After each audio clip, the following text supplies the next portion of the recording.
एक ऐसा मौजू जिस पर बात करने से सदियों तक लोग शर्माते रहे, जिसके बारे में दुनिया की बड़ी बड़ी तहजीबों ने औरतों को अछूत और मलून करार दिया, जिसकी वजह से कहीं औरतों को घरों से निकाल दिया जाता था और कहीं उन्हें बर्फ जैसी ठंडी झोंपड़ी में तन्हा मरने के लिए छोड़ दिया जाता था।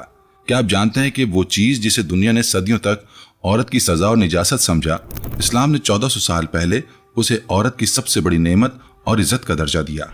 और क्या आप जानते हैं कि इस मामले की इब्तिदा कायनात के पहले जोड़े हजरत आदम अलैहिस्सलाम और हजरत हव्वा अलैहिस्सलाम के उस वाक़े से जा मिलती है जब वो जन्नत में थे। अगर आप हैज़ की असल हकीकत, इसके पीछे मौजूद हिकमत और इस्लाम के इस खूबसूरत नज़रिए को समझना चाहते हैं जिसने औरत को इज्जत के आला तरीन मकाम पर पहुंचाया, तो इस वीडियो को आखिर तक ज़रूर देखें, क्योंकि ये मालूमात हर मुसलमान मर्द और औरत के लिए जानना ज़रूरी है। बिस्मिल्लाहिर्रहमानिर्रहीम से आगाज़ करते हैं। अस्सलामु अलैकुम रहमतुल्लाहि व बरकातुहू। मौजूद ख़वातीन व हज़रात, जब अरब की तपती हुई रेत पर इस्लाम का सूरज तुलू हो रहा था तो मुआशरे में एक ऐसा मौजू मौजूद था जिस पर लोग खुलकर बात करने से कतराते थे, मगर दिलों में बेशुमार उलझनें थीं। लोग हैरान थे कि हर माँ औरत के वजूद से बहने वाला यह खून जिसे दुनिया हैज़ या माहवारी कहती है, उसकी असल हकीकत क्या है। क्या ये कोई आम जिस्मानी निज़ाम है या इसके पीछे कोई ऐसी पोशीदा दास्तान छुपी है जो इंसानी नस्ल की इब्तिदा से चली आ रही है। ये वो दौर था जब उस मामले को लेकर दुनिया की बड़ी बड़ी तहजीबें शदीद गुमराही का शिकार थीं। इसी गुमराही की सबसे बड़ी मिसाल मक्का और मदीना के आसपास आबाद वो मुआशरे थे जो खुद को पढ़ा लिखा और इल्हामी किताबों का वारिस समझते थे।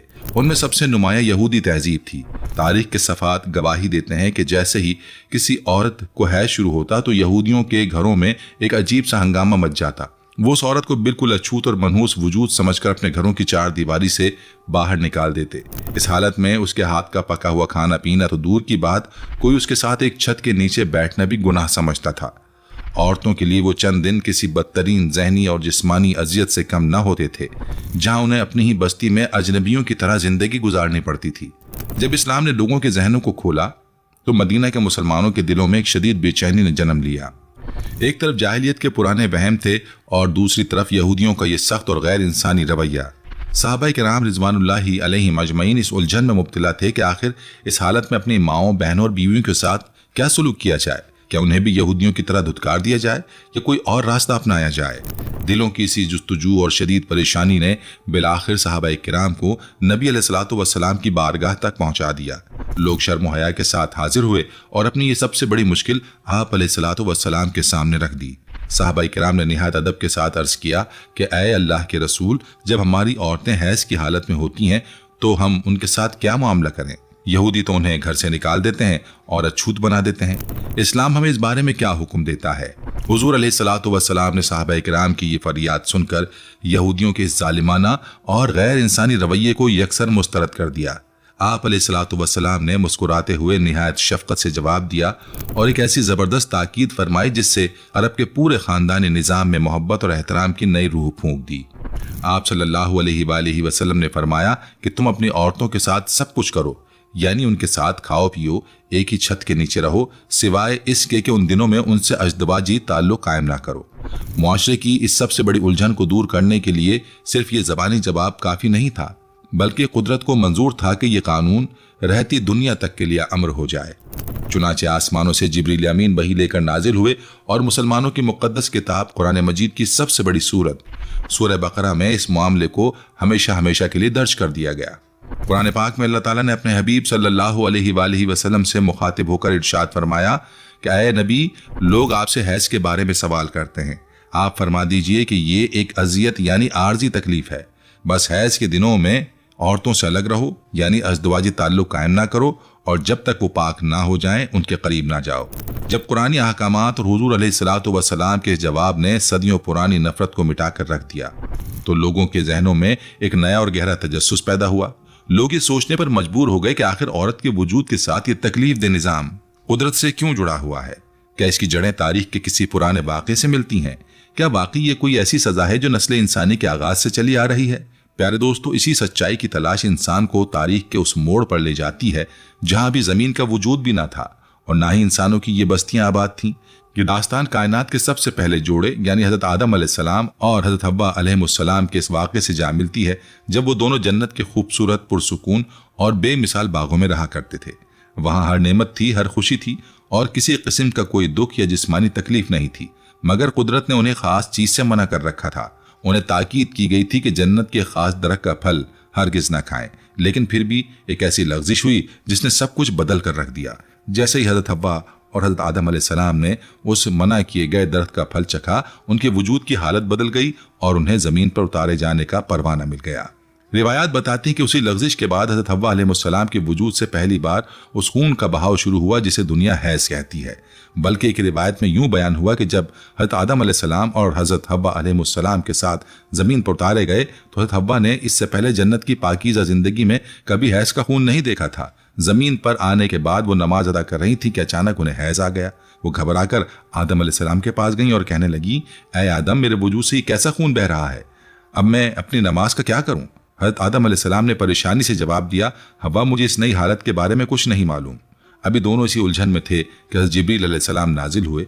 हजरत आदम अलैहिस्सलाम ने आगे बढ़कर पूछा, ऐ जिब्रील, हव्वा के इस मामले का क्या हुक्म है? जिब्रील अलैहिस्सलाम ने अर्ज किया, ऐ आदम, फिलहाल मुझे भी इस बारे में इल्म नहीं। इसके बाद जिब्रील अलैहिस्सलाम हुक्म लेने आसमान पर चले गए। कुछ देर बाद वो दोबारा वापस आए। उन्होंने अल्लाह का कानून सुनाते हुए कहा, आदम, हव्वा से कह दीजिए कि वो हैज़ के इन दिनों में नमाज छोड़ दें और अल्लाह ताला ने उन पर इन नमाजों की क़ज़ा माफ़ कर दी है। कुछ अरसे बाद हज़रत हव्वा को दोबारा हैज़ आया, मगर इस बार वो रोज़े से थीं। उन्होंने फिर पूछा, ऐ आदम, अब रोज़े की हालत में क्या हुक्म है? इस बार आदम अलैहिस्सलाम ने वही का इंतजार करने के बजाय अपनी राय से फैसला करते हुए फरमाया कि आप अपना रोज़ा अफ्तार करें, यानी रोज़ा तोड़ दें। जब हज़रत जिब्रील अलैहिस्सलाम दोबारा वही लेकर ज़मीन पर उतरे तो उन्होंने नया हुक्म सुनाया कि आदम, हव्वा से कह दीजिए कि वो इन दिनों में रोज़ा तो छोड़ दें, लेकिन पाक होने के बाद उन रोज़ों की क़ज़ा लाजमी करें। ये सुनकर आदम अलैहिस्सलाम ने हैरत से बारगाह इलाही में अर्ज़ किया, ऐ मेरे परवरदिगार, नमाज और रोज़ा दोनों ही तेरी इबादतें हैं, फिर ऐसा कैसे कि एक की क़ज़ा माफ़ है और दूसरे की नहीं? तो अल्लाह ताला ने उनकी तरफ वही फरमाई कि ऐ आदम, पहली मरतबा आपने खुद फैसला करने के बजाय हमारी तरफ रुजू किया था, लिहाजा हमने उसमें अपनी मर्जी और रहमत से हुक्म दिया कि नमाज की क़ज़ा नहीं। लेकिन दूसरी मरतबा आपने हमारी तरफ रुजू करने के बजाय अपनी राय से फैसला कर लिया, लिहाजा हमने रोज़े की क़ज़ा का हुक्म देकर आपको ये सबक दिया ताकि आपके इल्म में रहे कि तमाम मामलात में सिर्फ अल्लाह ही की तरफ रुजू किया जाता है। बल्कि इसी तारीखी हकीकत को मजीद वाज़ेह करते हुए हज़रत उमर फारूक रज़ी अल्लाह अन्हु से एक और खूबसूरत रिवायत मिलती है कि रसूलुल्लाह सल्लल्लाहु अलैहि वसल्लम ने फरमाया, मुझे मेरे हबीब हज़रत जिब्राइल अलैहिस्सलाम ने बताया कि अल्लाह ताला ने उन्हें हज़रत हव्वा अलैहिस्सलाम के पास उस वक्त भेजा जब उन्हें पहली बार हैज़ आया था। उस वक्त हज़रत हव्वा अलैहिस्सलाम ने घबराकर अल्लाह ताला को पुकारा और अर्ज़ किया, ऐ मेरे मालिक, मुझे ऐसा खून आया जिसे मैं पहचानती नहीं। तो अल्लाह ताला ने जवाब दिया, मैंने तुझे और तेरी औलाद यानी औरतों को इस खून से आलूदा किया है, लेकिन मैंने इसे तुम्हारे गुनाहों का कफ़ारा और तुम्हारे वजूद के लिए तहारत यानी पाकीज़गी बना दिया है। इस सज़ा और इब्तिदा की असल हकीकत क्या थी, इसका पस मंज़र बयान करते हुए हज़रत अब्दुल्ला बिन अब्बास रज़ी अल्लाह अन्हु से रिवायत है कि जब आदम अलैहिस्सलाम से वो लग़ज़िश हुई और उन्होंने शजर ममनुआ फल खा लिया तो अल्लाह ताला ने उनसे पूछा, आदम, आपको मेरी नाफरमानी पर किस चीज़ ने उकसाया? हज़रत आदम अलैहिस्सलाम ने अर्ज़ किया, आए मेरे परवरदिगार, मेरे लिए इस फल को खूबसूरत बनाकर हव्वा ने पेश किया था। इस पर अल्लाह ताला ने इरशाद फरमाया, मैंने हव्वा को ये सज़ा दी है कि वो सख्ती और तकलीफ के साथ हामला होगी, शदीद दर्द के साथ बच्चा जनेंगी और मैं उस महीने में 2 मरतबा खून आलूद करूंगा। जब हज़रत हव्वा अलैहिस्सलाम ने अपने वजूद और आने वाली नस्लों के लिए अल्फाज सुने तो उनका दिल भर आया और वो ज़ारो क़तार रोने लगी। इस पर अल्लाह ताला ने फरमाया, अब आप भी रोएं और आपकी बेटियां भी रोती रहें। स्कॉलर हाफिज इब्न हजर रहमतुल्लाह अलैह ने इस अहम रिवायत को अपनी मशहूर किताब फतेहुल बारी में मुख्तसरन जिक्र किया है और उसे सच्ची और सही उल असनाद करार दिया है। इन तमाम मुस्तनद रिवायात से ये बात बिल्कुल वाज़ेह हो जाती है कि हैज़ की बाकायदा इब्तिदा हज़रत हव्वा के जन्नत से निकाले जाने के बाद ज़मीन पर ही हुई थी। प्यारे दोस्तों, ये बात यहाँ वाज़ेह रहे कि हैज़ एक फितरी निज़ाम था जो औरत की तख्लीक का हिस्सा बना, लेकिन वक्त के साथ दुनिया के मुख्तलिफ लोग इसके बारे में तरह तरह की बातें करने लगे। तारीख की किताबों में बनी इसराइल की औरतों के बारे में भी एक मुनफरिद वाक़या मिलता है। कहा जाता है कि उनकी कुछ नाफरमानियां ऐसी थीं जिनकी वजह से उन पर हैज़ के दिनों को एक आजमाइश के तौर पर मजीद सख्त कर दिया गया। बाज़ रिवायात में यहाँ तक आता है कि पहले ज़माने में जब औरत को हैज़ आता तो उसे इतनी शदीद तकलीफ न होती थी, मगर वक्त के साथ साथ उसमें जिस्मानी मुशक्कत और दर्द बढ़ता गया। इस हवाले से हज़रत अब्दुल्ला बिन मसूद रजी अल्लाह अन्हु से एक अहम रिवायत मिलती है। वो फरमाते हैं कि बनी इसराइल के ज़माने में मर्द और औरतें एक साथ एक ही जगह नमाज पढ़ा करते थे। चुनांचे उस दौर में एक औरत का एक ऐसा दोस्त हुआ करता था और वो औरत लकड़ी के ऊंचे जूते पहना करती थी ताकि वो कद में ऊंची होकर भीड़ में अपने दोस्त को देख सके। जब औरतों की तरफ से यह अमल सामने आया तो अल्लाह ने उन पर हैज का अजाब डाल दिया और उन्हें मस्जिदों से रोक दिया गया। मगर यहाँ इस्लाम का वो खूबसूरत और मुतवाज़िन रुख सामने आता है जो औरतों को एहसास कमतरी और शर्मिंदगी से निकालता है। जब उम्मत मुस्लिमा की माँ हज़रत आयशा सिद्दीक़ा रज़ी अल्लाह अन्हा के साथ ये मामला पेश आया तो कायनात के सबसे शफीक रहनुमा ने उनके दिल से इस बोझ को हमेशा के लिए ख़त्म कर दिया। हज़रत आयशा रज़ी अल्लाह अन्हा से मरवी है, वो फरमाती हैं कि हम हुजूर अलैहिस्सलातु वस्सलाम के साथ हज्जतुल विदा के इरादे से निकले। फिर जब हम मकाम सर पहुँचे तो मुझे हैज़ आ गया। मेरे पास रसूलुल्लाह सल्लल्लाहु अलैहि वसल्लम तशरीफ़ लाए तो मैं तकलीफ़ और अफसोस की वजह से रो रही थी। आप अलैहिस्सलातु वस्सलाम ने मुझसे पूछा, क्या बात है आयशा, क्यों रो रही हो, क्या तुम्हें हैज़ आ गया है? मैंने अर्ज़ किया, जी हाँ ए अल्लाह के रसूल। तब आप अलैहिस्सलातु वस्सलाम ने अम्मा आयशा के आंसू पूछते हुए एक तारीख़ी जुमला इरशाद फरमाया, आयशा ये वो चीज़ है जो अल्लाह ताला ने आदम अलैहिस्सलाम की तमाम बेटियों के मुक़द्दर में लिख दी है। तुम बिल्कुल परेशान ना हो, सिवाय बैतुल्लाह के तवाफ़ के हाजी जो काम करते हैं तुम वो सारे काम वैसे ही करती रहो। अल्लाह अकबर। हुजूर अलैहिस्सलातु वस्सलाम के इस तसल्ली बख्श जवाब ने यह साबित कर दिया कि हैज़ तो आदम अलैहिस्सलाम की बेटियों के लिए एक बिल्कुल फितरी चीज़ है। ये कोई ख़ास सज़ा या लानत नहीं जिस पर औरत शर्मिंदा हो, बल्कि ये तो औरत की तख्लीक का एक अहम और लाजमी हिस्सा है। यही वजह है कि हैज़ को हमेशा शर्मिंदगी, गुनाह या किसी सज़ा की अलामत समझने के बजाय इसे ज़िंदगी का एक कुदरती अमल मानना चाहिए। एक ऐसा अमल जो आर्जी तकलीफ के बावजूद इस ज़मीन पर इंसानी ज़िंदगी के तसलसल और नई नस्ल की पैदाइश के लिए सबसे ज़्यादा ज़रूरी है। इन तमाम मुस्तनद रिवायात और तारीख़ी हक़ाइक़ से ये बात भी रोज़ रोशन की तरह आया हो जाती है कि हैज़ दुनिया की सारी औरतों के लिए है और हर औरत को आता है। ये तब से है जब से अल्लाह ताला ने औरत के वजूद को पैदा किया और इसका बाकायदा आगाज़ ज़मीन पर हमारी माँ हज़रत अम्मा हव्वा अलैहिस्सलाम से हुआ था। प्यारे दोस्तों, यहाँ ज़रा रुक कर सोचें तो इंसानी जहन में एक बहुत बड़ा सवाल पैदा होता है। सवाल ये कि अगर ये हज़रत हव्वा अलैहिस्सलाम की एक लग़ज़िश थी तो उस लग़ज़िश की सज़ा दुनिया की बाकी तमाम बेकसूर औरतों को क्यों दी गई? क्या ये अदल इलाही के उसूलों के ख़िलाफ़ नहीं है? इस उलझे हुए सवाल का जवाब देने के लिए बाज़ पुराने दौर के अहले इल्म ने यह मौक़िफ़ इख्तियार किया कि यह रिवायत असल में एक इसराइली क़िस्सा है।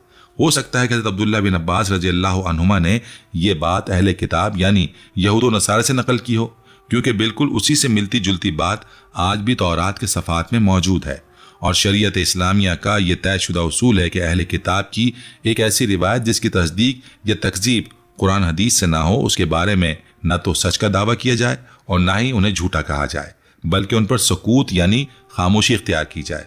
हो सकता है कि वो सच हो और हो सकता है कि वो झूठ हो, लेकिन जब हम उम्मत के मुहक्किक और बड़े उलमाए किराम की तहकीक देखते हैं तो उन्होंने इस बात की सख्त तरदीद की है कि हज़रत इब्न अब्बास रज़ी अल्लाह ताला अन्हुमा ने ये बात अहले किताब से नकल की हो।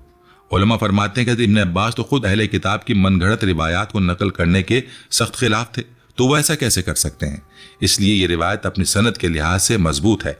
अलबत्ता इसका सबसे खूबसूरत और हकीकी जवाब मुहक्किक उलमा ने यह दिया है कि यह पूरा वाक़या सिर्फ एक ज़ाहिरी सबब यानी एक ज़ाहिरी वजह था, बिल्कुल वैसे ही जैसे हज़रत आदम अलैहिस्सलाम और हज़रत हव्वा अलैहिस्सलाम का जन्नत से इस ज़मीन पर मुंतकिल होना बज़ाहिर उस ममनुआ दरख्त का फल खाने की वजह से हुआ था। लेकिन हकीकत में अल्लाह ताला ने पहले ही इंसान को ज़मीन का खलीफा बनाने का फैसला कर रखा था। दरख्त का वो फल तो बस एक ज़ाहिरी सबब बना था ताकि इंसान ज़मीन पर आकर अपनी ज़िंदगी का आगाज़ कर सके। ठीक उसी तरह हज़रत हव्वा का ये वाक़या भी एक ज़ाहिरी सबब था, वरना हकीकत में अल्लाह ताला की तरफ से यह हैज़ कोई सज़ा या लानत नहीं, बल्कि ये एक अज़ीम तरीन नेमत है जो उसने आदम अलैहिस्सलाम की बेटियों के वजूद में जारी कर दी। ये कोई अजाब नहीं बल्कि ज़मीन पर इंसानी वजूद की बका, नस्ल इंसानी के चलने और माँ के रहम में एक मासूम बच्चे की तख्लीक का वाहिद ज़रिया है। अगर कुदरत औरत के वजूद में ये निज़ाम ना रखती तो आज इस ज़मीन पर ना इंसानों की बस्तियाँ होती और ना ही ज़िंदगी की कोई रौनक बाकी रहती। जिसे दुनिया सज़ा समझकर औरत को धुतकारती रही, वो तो असल में कायनात की तख्लीक का मुक़द्दस राज है जिसके बगैर इंसान का वजूद ही नामुमकिन था। प्यारे दोस्तों, यहाँ एक अहम तरीन और तिब्बी बात भी वाज़े कर देना बहुत ज़रूरी है कि शरीयत और साइंस की नज़र में हैज़ से मुराद असल में वो खून है जो एक बालिग और गैर हामला औरत के रहम से कुदरती तौर पर निकलता है और इसका सबब कोई बीमारी या चोट नहीं होती। ये कोई आम खून नहीं है, बल्कि इसी खून के सबब किसी भी औरत में मां बनने और बच्चा पैदा करने की सलाहियत मौजूद होती है। अगर किसी औरत को ये माहवारी ना आती हो तो वो बच्चा पैदा करने की इस अजीम तरीन सलाहियत से महरूम हो जाती है। अगर हम इस्लामी फ़िक़्ह के मुताबिक इसके कवानीन को देखें तो ख़वातीन के लिए हैज़ की कम अज़ कम मुद्दत 3 दिन और 3 रातें हैं और ज़्यादा से ज़्यादा मुद्दत 10 दिन और 10 रातें हैं। अगर किसी औरत को 3 दिन से कम खून आकर रुक जाए या फिर 10 दिन से ज़्यादा आता रहे तो शरीयत के मुताबिक वो हैज़ नहीं कहलाता, बल्कि उसे इस्तिहाज़ा यानी बीमारी का खून कहा जाता है। इस बीमारी की हालत में औरत पर हैज़ के अहकामात जारी नहीं होते, यानी वो इस हालत में नमाज और रोज़ा नहीं छोड़ सकती, बल्कि उसे हर नमाज के लिए ताज़ा वुज़ू करके अपनी इबादत जारी रखनी होती है। इस निज़ाम कुदरत की सबसे बड़ी और हैरत अंगेज हिकमत उस वक्त सामने आती है जब एक मासूम बच्चा माँ के पेट में परवरिश पा रहा होता है। उसी दौरान अल्लाह ताला उसी हैज़ के खून को रोक देता है और उस माँ के पेट में बच्चे की ग़िज़ा बना देता है। इसी पाकीज़ा ग़िज़ा से 9 महीने तक उस मासूम बच्चे की बढ़ोतरी और नशोनुमा होती है। लिहाजा अक्ल शऊर की नज़र से देखा जाए तो हैज़ अल्लाह की तरफ से एक अजीम नेमत है जिसका ज़रिया उसने इंसान की तख्लीक को बनाया है। भला सोचिए, अगर हमारे बाबा हज़रत आदम अलैहिस्सलाम जन्नत से ज़मीन पर ना निकाले जाते तो इंसानों की ये नस्ल कैसे फैलती और आज आप और मैं इस दुनिया में कैसे मौजूद होते। अगरचे अल्लाह ताला हर चीज़ पर कादिर है और वो कुन फरमाकर कुछ भी कर सकता है, लेकिन इस कायनात को चलाने के लिए उसने हर काम एक ख़ास निज़ाम और सबब के तहत रखा है। चुनांचे तमाम रिवायात और हक़ाइक़ की रोशनी में हैज़ की इब्तिदा के बारे में सबसे सच्चा और सही कौल यही है कि उसकी इब्तिदा हमारी अम्मा हज़रत हव्वा अलैहिस्सलाम से ज़मीन पर हुई। जब उन्होंने शजर ममनुआ का वो फल चखा तो उसी वक्त से कुदरत का ये निज़ाम औरतों के वजूद का हिस्सा बन गया, जो बज़ाहिर एक आर्जी तकलीफ है लेकिन हकीकत में वो कायनात की सबसे बड़ी नेमत है। वो तमाम बातें जो ये कहती हैं कि इसकी इब्तिदा बनी इसराइल की औरतों से हुई थी, वो सब कमज़ोर हैं। इसलिए मुसलमानों के सबसे बड़े मुहद्दिस इमाम बुखारी रहमतुल्लाह अलैह ने अपनी सही बुखारी में उस बनी इसराइल वाले कौल को मुकम्मल तौर पर रद्द कर दिया है। और प्यारे दोस्तों, यहाँ ये बात वाज़ेह है कि तिब्बी माहिरीन की तहकीक के मुताबिक हैज़ का ये निज़ाम औरत के दिल, हड्डियों और दिमाग की हिफाजत का ज़ामिन है। इस अमल के दौरान जिस्म से एस्ट्रोजन नामी हार्मोन मुतवाज़िन रहता है जो औरत के दिल को दौरे और हड्डियों के कमज़ोर होने की बीमारी से बचाता है। यही वजह है कि मर्द के मुकाबले में जवान औरतों को दिल की बीमारियां बहुत कम होती हैं। इस खून के अंदर स्टीम सेल्स यानी वो बुनियादी खलियात पाए जाते हैं जिनके अंदर इंसान के किसी भी ख़राब उज़ू को दोबारा ठीक करने की सलाहियत होती है। आज की मेडिकल साइंस इस खून पर तहकीक कर रही है ताकि मुस्तकबिल में इसके ज़रिए कैंसर और दिल की बीमारियों का इलाज ढूंढा जा सके। दोस्तों, अब जरा दिल थाम कर सुने, क्योंकि आज की जदीद साइंस इस निज़ाम को ज़िंदगी बचाने का जरिया मान रही है। वहीं तारीख के सफ़ात में इस हैज़ को लेकर दुनिया की बड़ी बड़ी तहजीबों में ऐसे खौफनाक और अजीब व गरीब नज़रियात मिलते हैं जिन्हें सुनकर आज के इंसान की अक्ल दंग रह जाती है। अक्ल और फ़लसफ़े का दावा करने वाले कदीम रोम के मशहूर तरीन फ़लसफ़ी प्लेनी द एल्डर ने अपनी किताब में एक दिल दहला देने वाला दावा किया था कि अगर कोई हैज़ वाली औरत किसी बाग से गुजर जाए तो वहाँ लगी हरी भरी फसलें सूख जाती हैं, दरख्तों पर लगे फल खुद ब खुद गिर जाते हैं और हद तो यह है कि अगर वो किसी लोहे के तेज धार औजार को सिर्फ छू ले तो लोहे को उसी वक्त जंग लग जाता है और छुरी की धार मर जाती है। बात यहीं खत्म नहीं होती। कदीम यूनान के पढ़े लिखे इसी वहम का शिकार थे कि एक हैज़ वाली औरत अगर किसी चमकते हुए आईने में खुद को देख ले तो आईने की असल चमक हमेशा के लिए खत्म हो जाती है और वो लोहे की तरह धुंधला हो जाता है। दूसरी तरफ कदीम मिस्र के फिरौनों की बस्ती में तो इंतहाई हो गई। वहां के लोग समझते थे कि इस खून के अंदर कोई जादुई या पुरस्कार ताकत छुपी है, इसलिए वो अपनी खतरनाक बीमारियों का इलाज करने और बदरूहों को भगाने के लिए इस खून को बाकायदा दवाओं में मिलाकर पिलाया करते थे। बल्कि दुनिया के कुछ हिस्सों में तो ऐसी तौहम परस्ती आज भी जिंदा है। नेपाल और हिंदुस्तान के कुछ देही इलाकों में छाओपीदी नामी एक कदीम रस्म के तहत माहवारी के दिनों में औरत को नापाक समझकर घर, किचन और बस्ती से दूर एक जानवरों वाले मिट्टी के कच्चे और ठंडे झोंपड़े में तन्हा रहने पर मजबूर किया जाता है और उस दौरान उसे कोई गर्म कपड़ा या अच्छा खाना नहीं दिया जाता, जिसकी वजह से कई लड़कियां शदीद सर्दी या सांप के काटने की वजह से अपनी जान से हाथ धो बैठती हैं। प्यारे दोस्तों, इस्लाम ने 1400 साल पहले उस दौर में जब दुनिया औरत को अछूत बनाकर झोंपड़ियों में फेंक रही थी, ये वाजे किया कि औरत कोई गुनाह का निशान नहीं, ये इस्लाम का वो खूबसूरत और रोशन चेहरा है जिसने औरत को शर्मिंदगी की दलदल से निकालकर इज्जत और तहारत के आला मकाम पर फायज किया। ये कोई सजा नहीं बल्कि नस्ल इंसानी को परवान चढ़ाने का वो इल्हामी निज़ाम है जिसका एहतराम हर मुसलमान पर लाजिम है। अल्लाह ताला से दुआ है कि वो हमें दीन इस्लाम की इस खूबसूरत शरीयत को समझने और इसके अहकामात पर सच्चे दिल से अमल करने की तौफीक अता फरमाए। अगर हम इस पूरी बहस का खुलासा करें तो ये समझ में आता है कि हैज़ कोई ऐसी चीज़ नहीं जिस पर औरत को शर्मिंदा होना चाहिए या जिसे वो अपनी कमज़ोरी समझे। यह अल्लाह की तरफ से अता करदा एक निज़ाम है जो नस्ल इंसानी की बका का जरिया है और जिसके बगैर आज दुनिया में कोई ज़िंदगी मौजूद ना होती। हमें चाहिए कि हम अपनी बेटियों, बहनों और बीवियों को ये सिखाएं कि ये एक कुदरती और फितरी अमल है, इस पर शर्मिंदा होने की कोई ज़रूरत नहीं। ये सच्ची इस्लामी तालीमात और असल हक़ाइक़ दुनिया के सामने लाना हम सब की मुश्तरका जिम्मेदारी है। हमें चाहिए कि हम अपने मुआशरे में इन तालीमात को फैलाएं ताकि औरतों को किसी भी किस्म की शर्मिंदगी या एहसास कमतरी का सामना ना करना पड़े। अल्लाह ताला से दुआ है कि वो हम सबको दीन इस्लाम की सही तालीमात समझने और इन्हें अपनी ज़िंदगियों में शामिल करने की तौफीक अता फरमाए और हमें हमेशा अपने रब की रज़ा के मुताबिक ज़िंदगी गुजारने की हिम्मत अता फरमाए। आमीन। अगर आपको ये वीडियो मुफीद लगी हो तो इसे दूसरों तक ज़रूर पहुँचाएँ ताकि ज़्यादा से ज़्यादा लोग इन सही इस्लामी तालीमात से आगाह हो सकें। अल्लाह हाफिज़।